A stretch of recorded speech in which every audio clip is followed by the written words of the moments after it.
श्रियकान्ताय कल्याणनिधये निधयेतिनाम् श्रीवेङ्कटनिवासाय श्रीनिवासाय मङ्गलम्। लक्ष्मी सविभ्रमालोकसुभ्रूविभ्रमचक्षुषे चक्षुषे सर्वलोकानां वेङ्कटेशाय मङ्गलम्। श्रीवेङ्कटाद्रिशृङ्गाग्रमङ्गलाभरणाङ्गये मङ्गलानां निवासाय श्रीनिवासाय मङ्गलम्।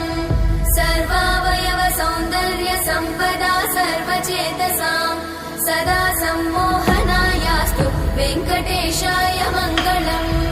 नित्याय निरवध्याय सत्यानन्दचिदात्मने सर्वान्तरात्मने श्रीमद् वेङ्कटेशाय मङ्गलम्।